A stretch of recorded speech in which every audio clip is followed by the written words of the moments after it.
noite, meus irmãos. Estamos agradecidos mais uma vez, reunidos, no nome de Jesus, e que Ele possa nos inspirar na noite de hoje. O nosso tema hoje é um tema do Evangelho segundo o Espiritismo, lá no capítulo 19, cujo título do capítulo 19 é A Fé Transporta Montanhas.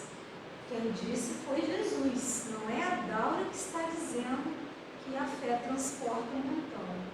O ato de transportar é retirar, de um lugar para outro, alguma coisa ou si mesmo. E dentro dessa fé transporta montanhas, ficou para nossa noite de estudo, de bate-papo, o poder da fé. Falar do poder da fé.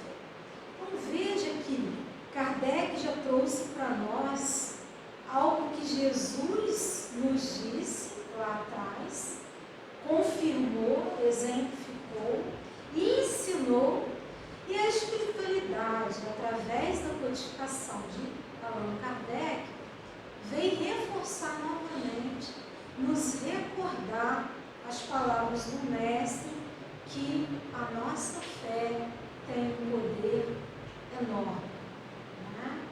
Ou seja, o depósito que fazemos de uma crença em determinada coisa, em alguém, em nós mesmos, em alguma coisa, ou seja, é a nossa credulidade.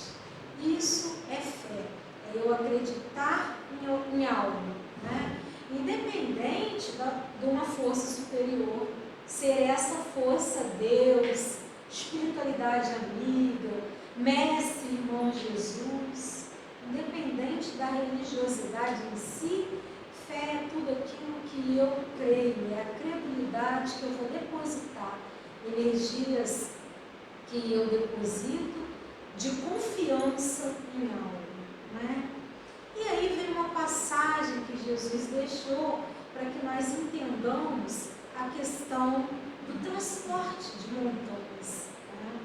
E aí, quando ele veio ao encontro do povo, um homem se lhe aproximou. Quem veio? Jesus. Jesus veio ao encontro do povo. Quando ele estava vindo ao encontro do povo, um homem se aproxima dele e fala para o mestre assim: tende piedade de meu filho, que está lunático. Ora ele cai no fogo, ora ele cai na água. Então, um homem que estava com um desafio grande a ser vencido, que para esse homem, naquele momento, era um problema, do qual ele não conseguia resolver, solucionar sozinho. E ele precisou pedir piedade, misericórdia, ajuda ao Mestre Nazareno, ao nosso irmão Jesus. Só que, quando ele fala que o filho estava lunático, e ora caía no fogo, ora caía na água, ele apresentou características de um problema do qual ele não tinha capacidade de resolver e pedir ajuda. E aí ele ainda comentou: apresentei-o aos seus discípulos e eles não o puderam curar. Quando ele fala isso para Jesus, que ele pegou o filho dele com um problema, com dificuldade, ora caindo no fogo, ora caindo na água, e apresentou para os discípulos, para que esses discípulos pudessem curar, e eles não conseguiram. E ele explica isso para Jesus. Jesus fala assim: ó raça de incrédulos, depravados, e pergunta: até quando achais que estarei convosco? Ou seja, até quando esses discípulos vão ficar dependentes do Cristo? Logo o Cristo que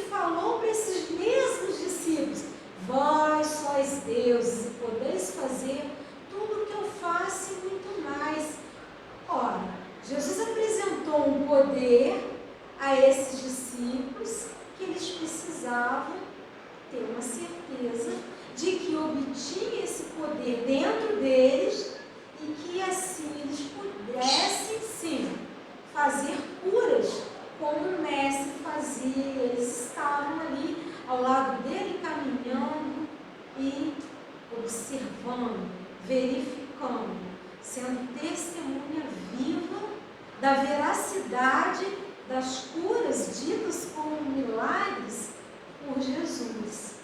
E eles não conseguiram curar aquele filho.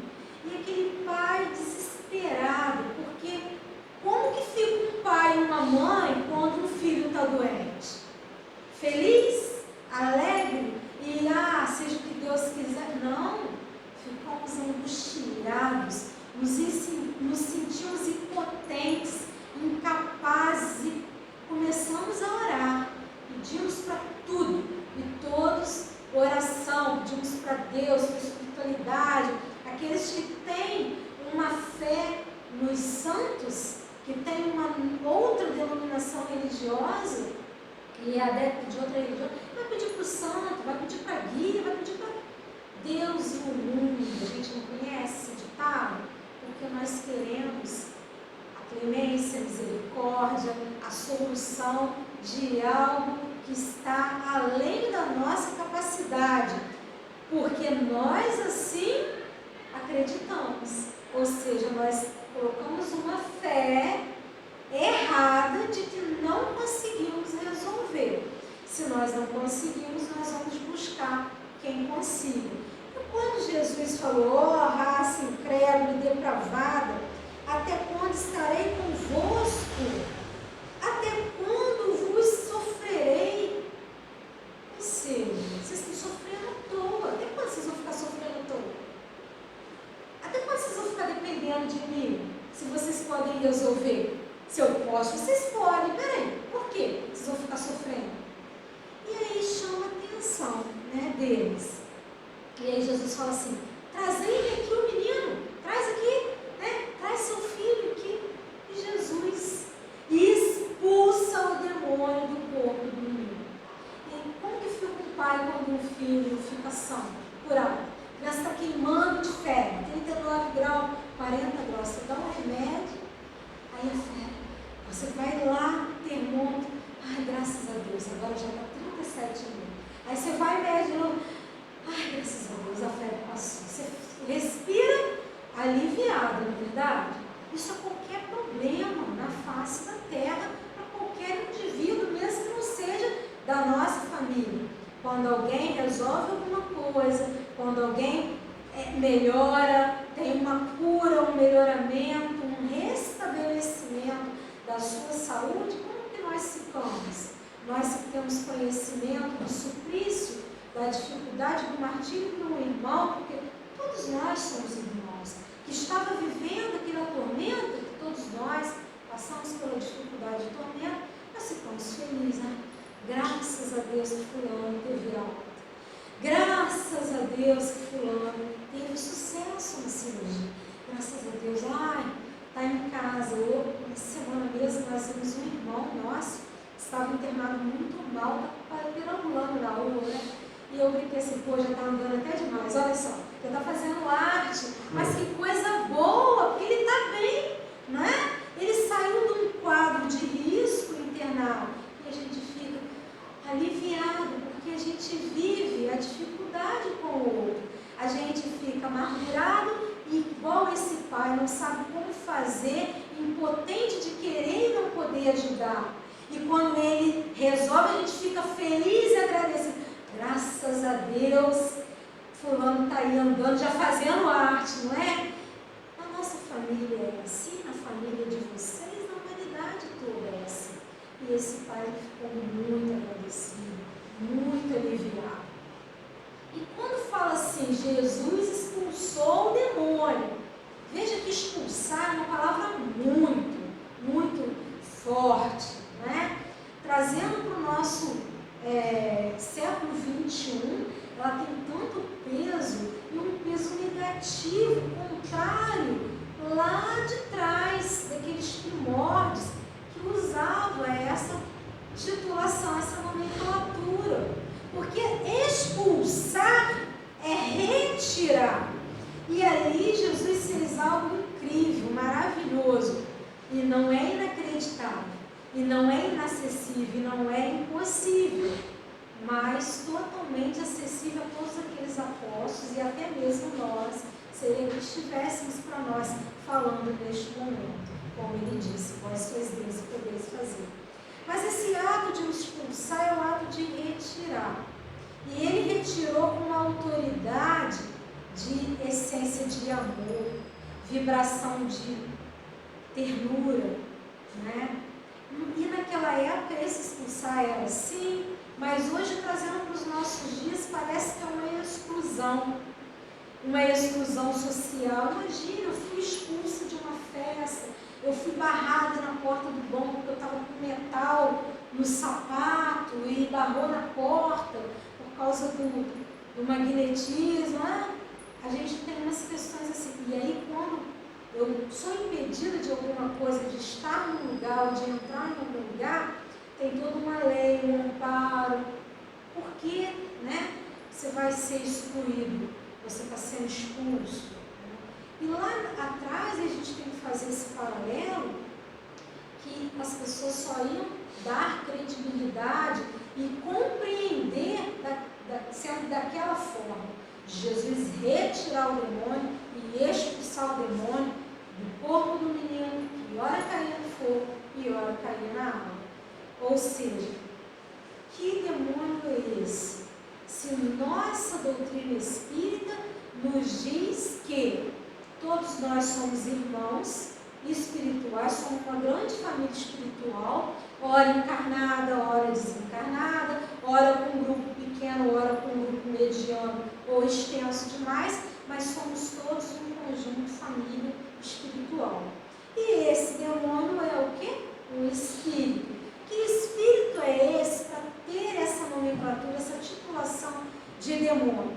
Um espírito malfazejo, um espírito inclinado ao mal, um espírito que fazia o mal a este indivíduo que num conflito, não é, interno, num desequilíbrio mental de pensamento, ele se lançava no fogo, se lançava na água, não tinha domínio de si. Capacidade laborativa constante e integral do seu corpo físico. E o pai, imagina, uma criança começa, se joga aqui, se joga ali, bate com a cabeça, faz não sei o quê. O que você vai falar? Está trazendo aquela palavra para o dia de hoje, que não vai estar endemoniado. Só pode estar possuído.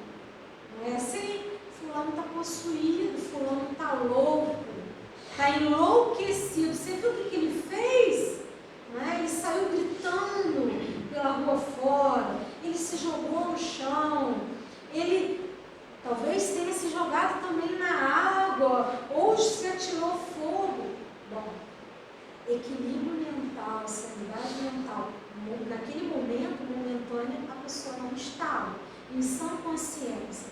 Mas por quê? Porque tinha um demônio com ele, demônio esse titulado lá atrás e hoje compreendido como um espírito rude, um espírito com a falta do conhecimento, com a falta do saber, mas que precisa e merece da nossa misericórdia, da nossa compreensão, da nossa indulgência, do nosso amor e de tentar compreender por que ele age assim. Então, por quê? Está chamando a atenção do porquê. Por que o menino se deixa dominar? Opa, tem um princípio mediúnico.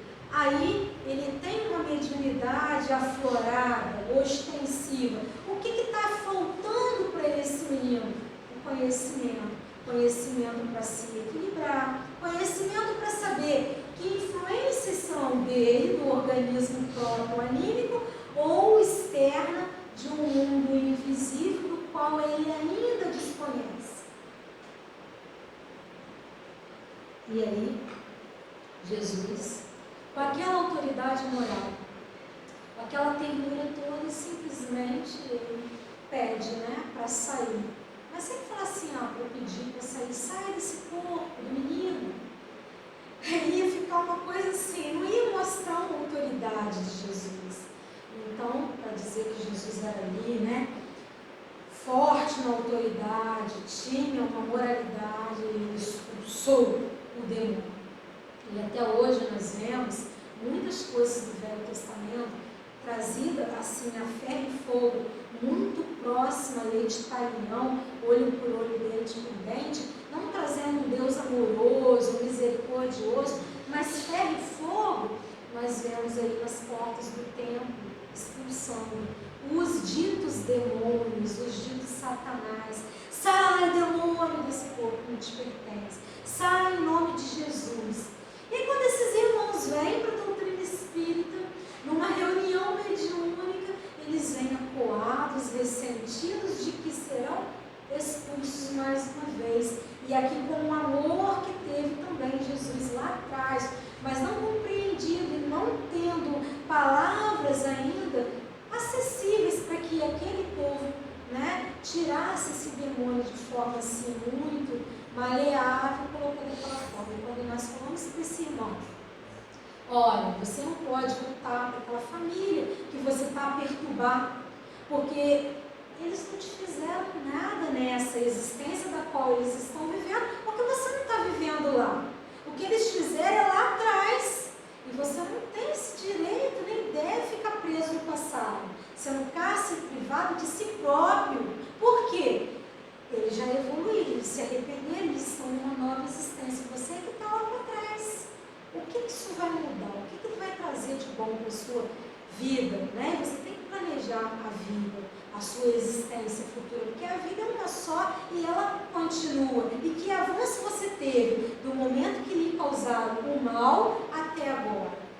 Você melhorou algo? Em você está melhor? Não, pelo contrário, porque o ódio te traz equívocos morais capazes de piorar a sua situação, né? Cada vez mais no meio que você está inserido, ser prejudicado também. Então nós trazemos à tona para esse irmão que lá atrás era demônio, apresentando um Deus piedoso, misericordioso, e que ele tem sim capacidade de sair da situação do dito demônio, do dito perturbador, e ser um espírito amigo de luz, a trilhar a evolução e chegar à perfeição como todos os filhos, porque Deus é bom. Então veja a mudança de paradigma desse homem velho lá atrás para esse homem novo, construído na visão que a espiritualidade traz. Mas aí Jesus não ficou só nisso. Não, eu só fazer uma pergunta, bem resolvida. Eu dou um café da família para a esposa todo dia. Aí vai na minha igreja, aí acho que tem repetição ali. Vai na minha igreja, meu irmão, eu estou fazendo o catecismo. Aí ele, nossa, você saiu do céu e foi no inferno, sabe? Não, mas aí você tem que relevar, porque Jesus disse para nós exercermos a indulgência, né? Então, deixa ele com convicção lá. Mas não deve, né? Senão a gente se iguala, né, a outra criatura que a gente está condenando. Então vamos lá, o que Jesus disse, né? Depois que ele falou até quando, né, que eles iam ficar ali querendo, né, Jesus o tempo todo fazendo tudo para eles, os discípulos foram ter com Jesus. Sempre que no Evangelho se referir a essa palavra, foram ter com Jesus, foram conversar, foram dialogar com Jesus, né? Eles foram em particular conversar com Jesus e disseram assim: por que não podemos nós, outros, expulsar esse demônio?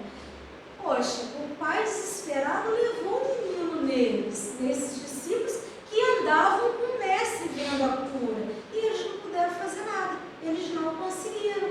Depois que eles viram Jesus falar: traz o menino aqui, expulsou o demônio, o menino ficou bom, ficou são, os discípulos quiseram saber, foram lá no particular conversar com Jesus. Mestre, como assim? Por que nós não conseguimos o que você conseguiu? Olha bem o que Jesus disse, hein?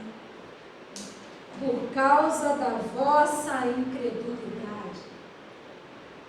Resume tudo, ele não precisava falar mais nada. O que é incredulidade?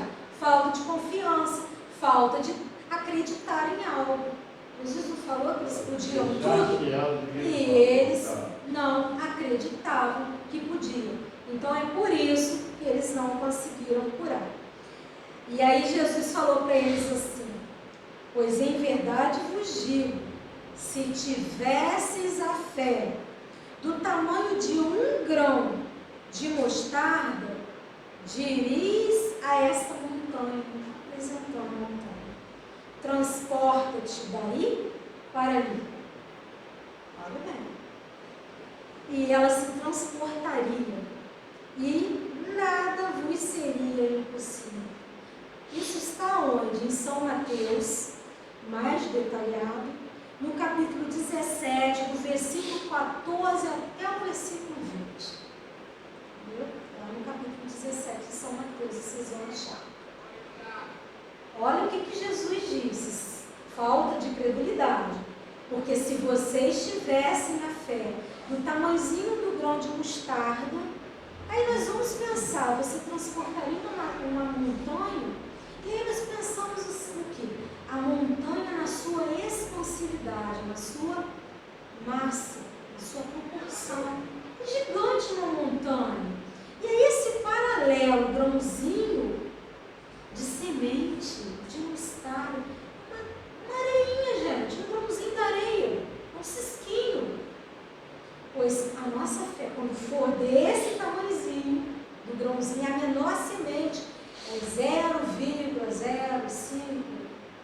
ou mais ou menos, o diâmetro. Então assim, é muito pequeno, muito. Não tem como a gente, mensurar isso. O tamanho lá. É mais ou menos você ver a formiguinha no chão, a formiguinha olhar para você assim, é a nossa fé e a montanha. A formiguinha é a nossa altura. Mesma estatura de ser pequeno. Aí vem, formiguinha e a montanha. Como assim? Se eu tiver essa fezinha, fazer essa montanha ir para lá ou para cá, em que sentido Jesus quis mostrar para nós? Esse paralelo é tão desproporcional aos nossos olhos, quanto maior é a nossa descrença nisso, porque a gente descrente. Não vamos ter crença nada, credulidade nenhuma. Jesus falou isso para mim. Como assim uma montanha sair daqui para ali, Se fosse um jovem hoje, ia falar assim, ele está blefando, está viajando, Mas Jesus disse que você pode, porque vós sois Deus, fazer o que ele faz é muito mais, mas os discípulos não puderam por causa da falta da credulidade. Agora, se a gente pegar no sentido literal, montanha, essa amplitude toda, fica muito inacessível. Fica muito distante nós chegarmos, fica bem assim, igual a visão nossa para Deus. Nós colocamos ele numa distância tão gigante que é como se a gente fosse a formiguinha, olhando para aquela montanha. Eu nunca vou chegar lá. E Jesus disse o quê? Vai, pode, realiza, concretiza, crê e faz, porque pode tudo, E tudo que pedir, meu Pai vai ajudar, Ele está no céu. E nós não queremos saber, de acreditar nisso. Então, no sentido próprio, os Espíritos falam para nós. É certo que a confiança nas suas próprias forças torna o homem capaz de executar coisas materiais que não consegue fazer quem duvida de si. Quando você quer algo, quando você deposita força naquilo, confiança, você realiza, você consegue. E depois você fica pensando assim, gente, como que eu fui capaz de fazer isso? Como que eu consegui realizar esse feito? Não sei de onde que eu tirei forças. Eu não sei de onde que eu consegui ter uma ação tão rápida, desviar alguém de um acidente. Sabe aquela coisa que você tem um impulso? De repente algo vai cair aqui e aí você faz assim. né? Aquilo ia te atingir e você rapidamente desvia, como se você fosse avisar, você tem um pressentimento daquilo ali. E você fala assim, nossa, isso foi por um triz que isso ia cair na minha cabeça e eu consegui desviar, eu percebi, né? Nós percebemos a energia que está ao nosso redor. Não só percebemos a energia que está ao nosso redor, como nos envolvemos nela, sendo boa ou má, e também transmitimos a nossa energia para outros que estão também ao nosso redor, sendo essa nossa energia uma emissão boa ou má de fluidos, de energia. E essa troca é constante. E vem da onde esse fluido? O fluido cósmico universal, que está em nós, na nossa constituição física, na nossa elaboração enquanto espírito, feita e elaborada por Deus, né, Criador de tudo, como nossa, co-criadores de tudo que está ao nosso redor, que seja material que o homem cria, e que não é Deus que cria, é o homem que transforma através desse fluido, né, cósmico universal, que também não deixa de ser material. Então veja que as pessoas ficam maravilhadas quando elas conseguem realizar alguma coisa da qual elas não tinham nem noção que elas iam conseguir, né?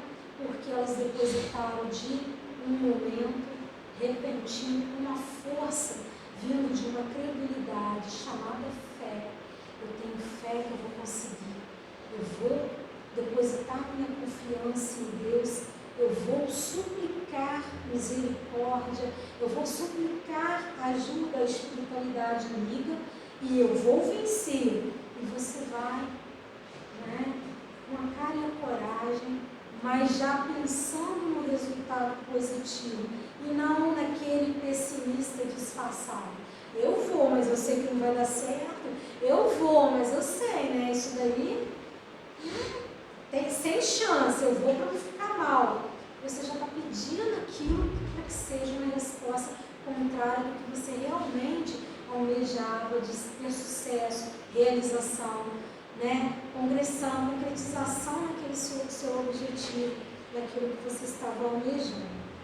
Então, aqui, porém, unicamente, no sentido moral, se deve entender essas palavras de Jesus. Porque as montanhas aqui não são montanhas físicas, né, concretas, materiais, sim abstratas. São as montanhas que a fé desloca, né? São as dificuldades. Essas são as montanhas. Uns têm uma montanha enorme de conflito, de problema, de dificuldade, que para ele é maior do que o outro que tem um outro problema, uma outra dificuldade. Um tem enxaqueca, o outro tem dor no pé.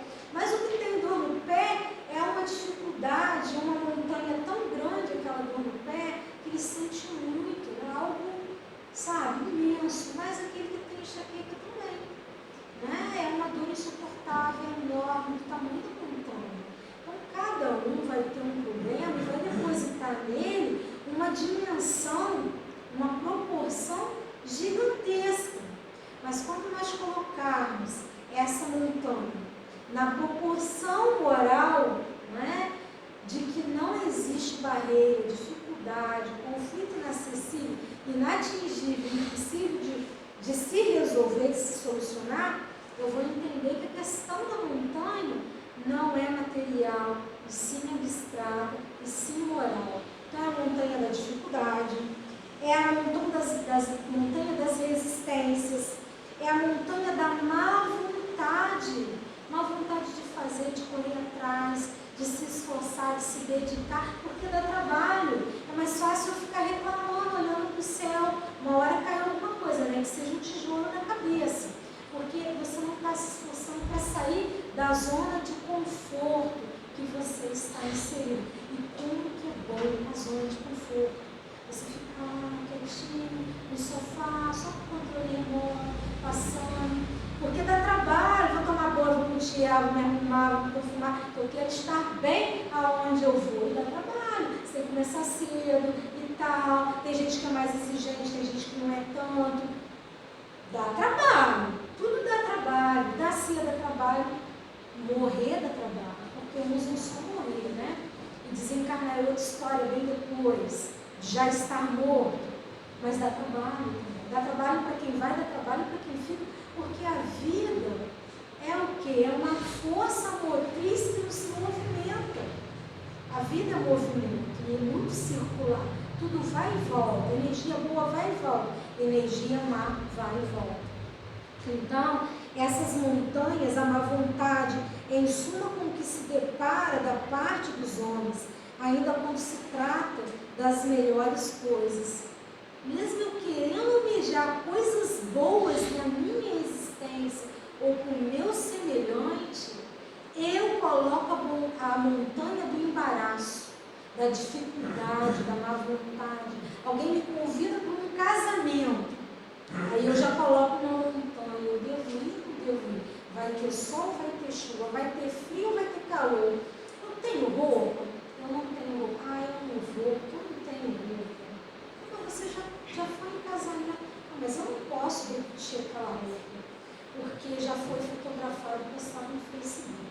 E aí eu deixo de homenagear uma pessoa que me estimou, me convidou, e eu estimo, mas eu coloco uma barreira, ou seja, uma montanha, né, da desculpa, a falácia da falta de roupa, porque às vezes eu vou ter trabalho, eu vou ter que pensar demais, vou ter que resolver muitas questões para estar lá, né?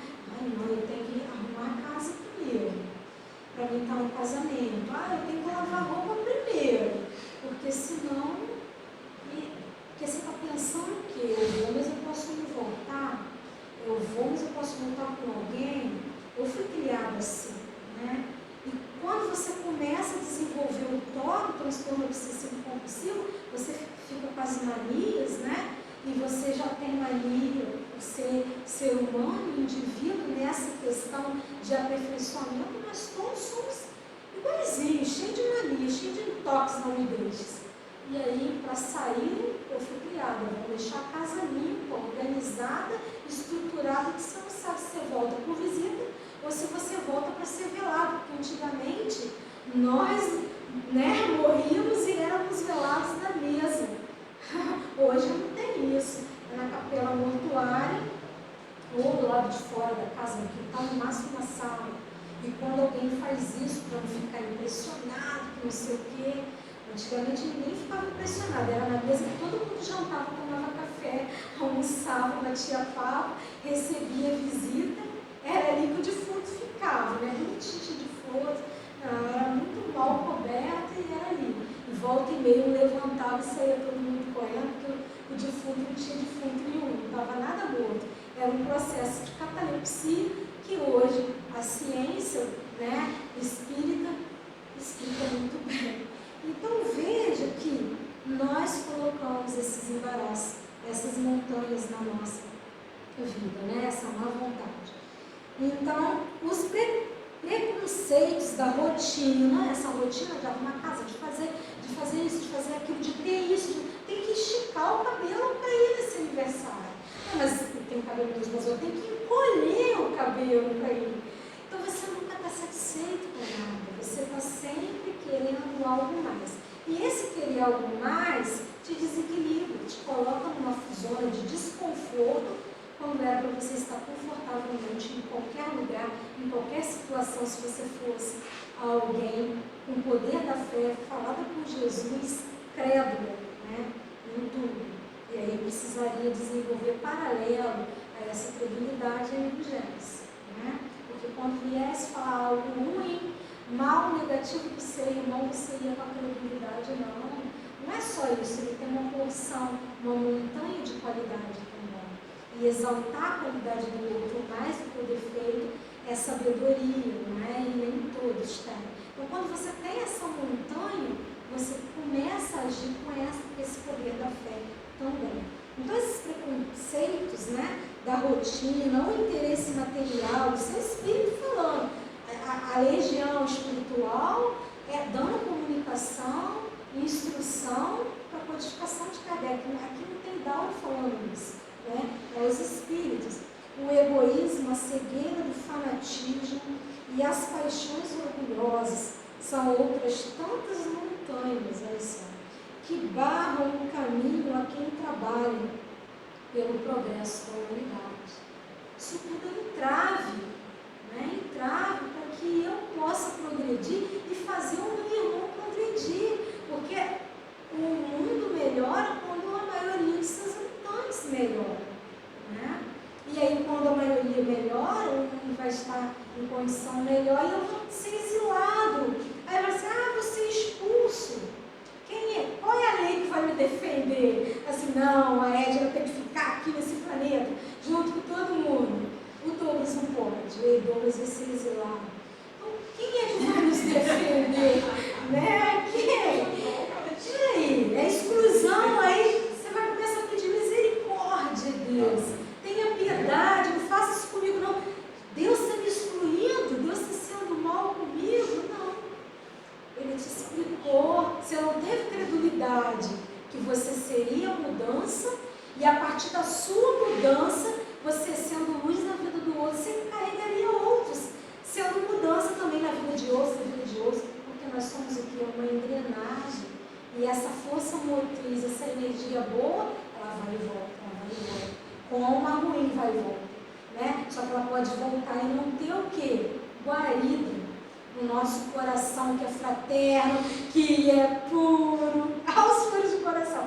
Nós devemos ser, porque ela vem negativa e aí ela vai ver um solo fértil e não um solo contaminado. E ela, opa, eu não tenho espaço aqui. Porque quem tem que estar aqui, um habitante feliz no nosso coração, é Jesus.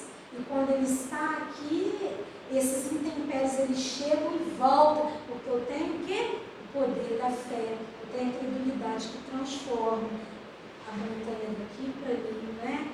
E aí eu posso lapidar, né, também essa montanha, eu posso escalar essa montanha.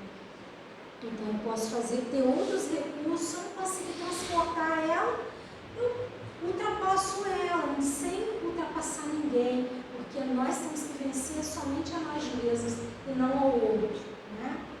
E aí ele continua. A fé robusta dá perseverança, a energia e os recursos que fazem que se vençam os obstáculos, assim nas pequenas coisas que nas grandes, né? O que eu tenho que desenvolver em mim, todos nós temos que desenvolver, é a fé robusta, né? Porque ela é capaz de vencer todos os desequilíbrios, desafios, obstáculos, dificuldades, né? Agora, o que nós temos? Ou vemos muitos irmãos terem em algum momento, porque nós não somos esse linear que nós estamos almejando lá na frente, ainda somos assim, né? Estamos oscilantes, e quando nós não temos essa questão robusta da fé desenvolvida cada vez mais, e estamos nesse gráfico, né? Igual a batida cardíaca, né? Que um eletrocardiograma mostra muito bem, e assim mesmo é a nossa fé, diante das dificuldades, aí a espiritualidade traz, que é a fé vacilante. Nós temos uma fé muito vacilante. Se um ente querido desencarna, mas ele era tão amado, tão querido, por que ele foi? E aí nós temos pessoas, parece até com problemas, naquele momento, né, que ficaram também endemoniados, falaram assim, por que ele? Por que não o outro que fez erro na sociedade? Não, mas peraí, você não quer com o seu, você não quer com o próximo, você não pode querer com ninguém. Muitas das vezes, nessa fé oscilante, nós desejamos o mal sem pestanejar o outro, a segunda do outro. Eu quero bem para mim, para minha família. Tem pessoas que batem no peito, né? Só que é o melhor para a sua família, para o seu grupo de convivência, né? E essa fé é a vacilante. Olha bem, a fé vacilante resulta a incerteza e a hesitação de que se aproveitam os adversários que se tem de combater. Quem são os adversários que temos de combater? Essa fé não procura os meios de vencer. Jamais vou te colocar para frente te motivar, te instruir, te capacitar, ajudar as suas habilidades, né? Porque não acredita que possa vencer. Nós precisamos tirar isso de nós. O homem velho paradigma. Eu sou incapaz, eu sou um perdedor, eu não vou conseguir, eu não vou vencer.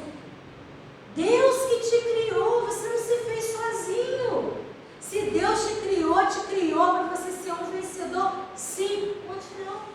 Você vai chegar à perfeição. Quantas curvas, linhas retas, quebradas, pedregulhos você vai ter no caminho, atalhos na sua teimosia, na sua persistência em desviar do bom caminho. E é você e Deus, não é você e o outro, mas você vai chegar. A trancos e barrancos você vai chegar. Quanto tempo você vai demorar?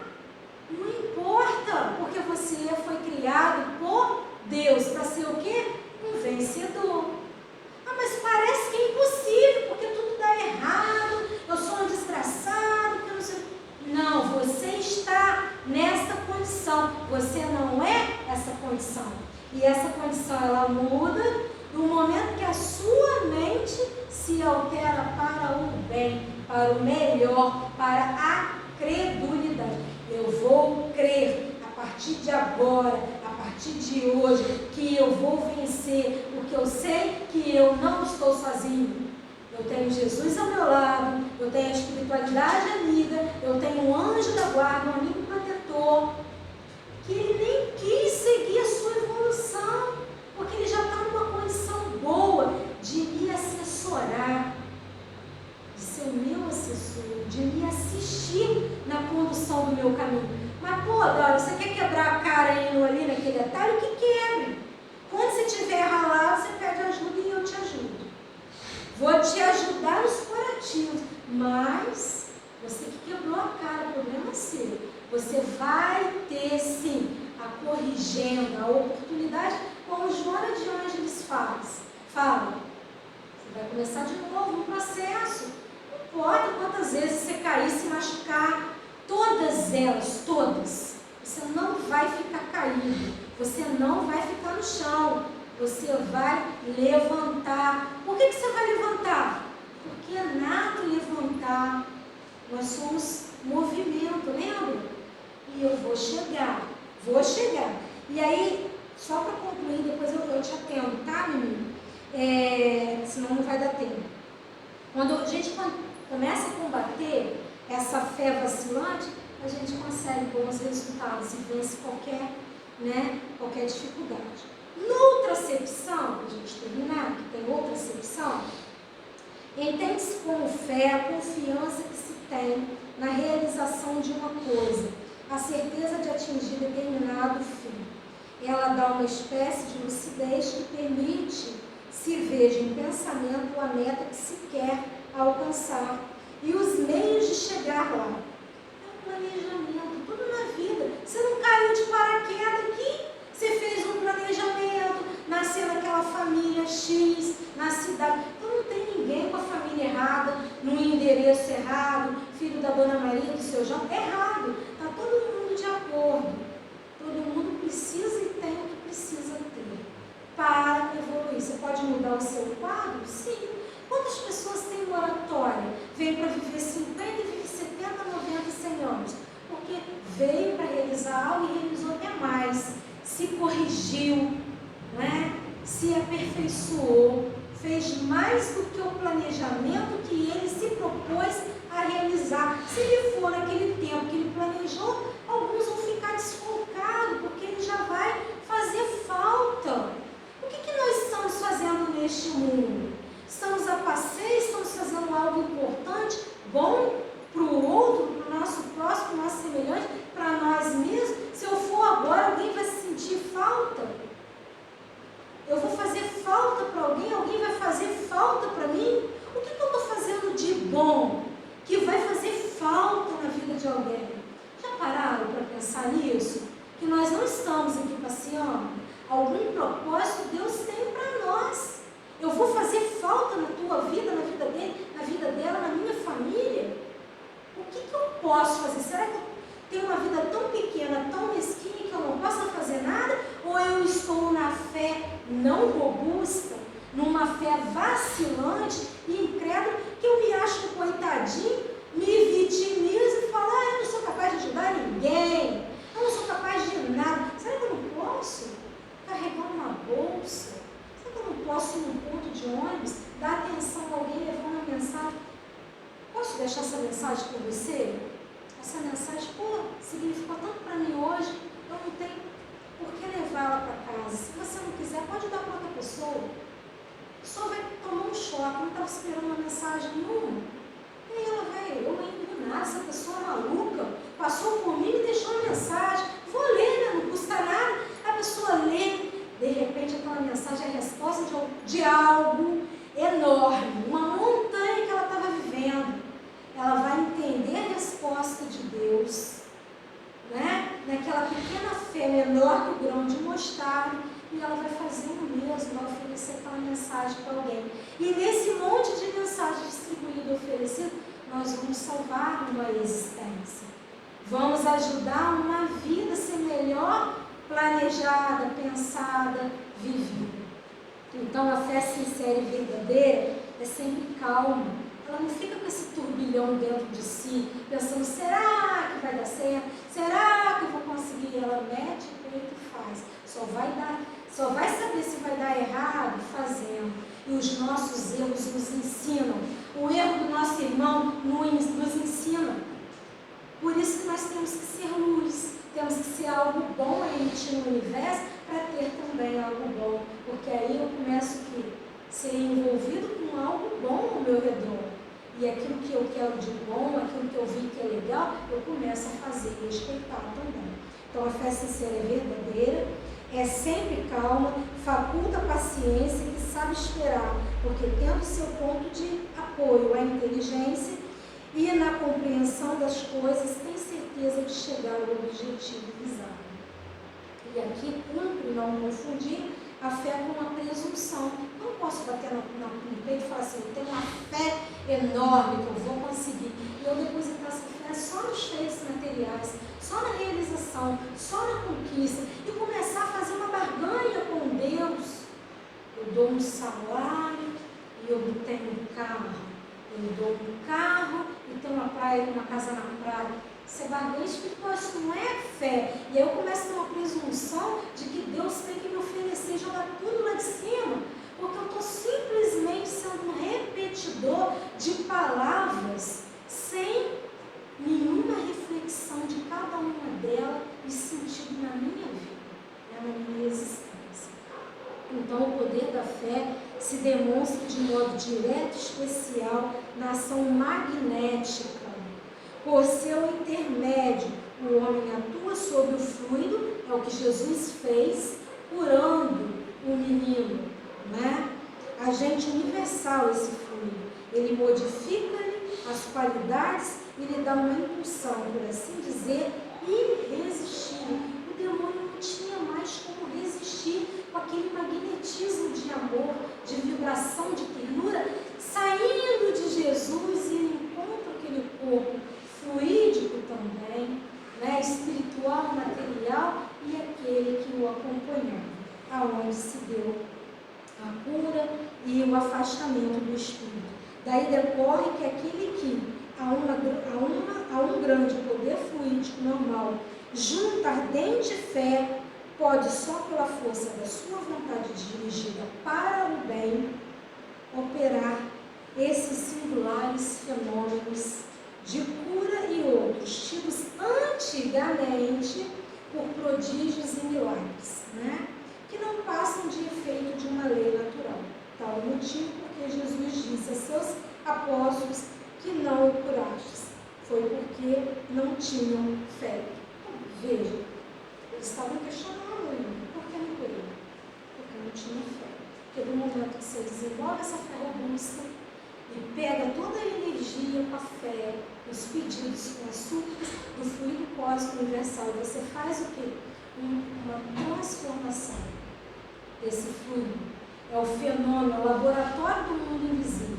É o que vai se operar, né, naquela água lá atrás, adventistas já recolheu o fluido cósmico universal, o fluido da natureza, as cascas da árvore, as raízes, as folhas, tudo para manipular junto com esse fluido em medicamento necessário e eficaz a cada um de nós, a cada montanha que o nosso organismo interior diz possuir pela falta de fé. Então, Deus é maravilhoso, Jesus é maravilhoso e nos mostra a capacidade que é nata, que existe lá dentro de nós, porque vem de uma centelha vivaz de amor que Ele nós conta. Que Jesus possa nos abençoar, que nós possamos ter um ano novo repleto de saúde, de bons pensamentos, de realizações em nós mesmos, porque a melhor e maior realização é em nós mesmos, porque quando nós voltarmos para dentro de nós e vermos o tanto que temos que realizar de mudança diante dessa fé robusta, nós vamos fazer outras coisas que não teremos mais nenhuma barreira da montanha simbólica, né? Porque nós teremos a montanha moral, a montanha de energia, a montanha de força, de poder, né? Inabalável para realizar qualquer fé. Que Jesus nos abençoe e obrigado pela atenção nisso.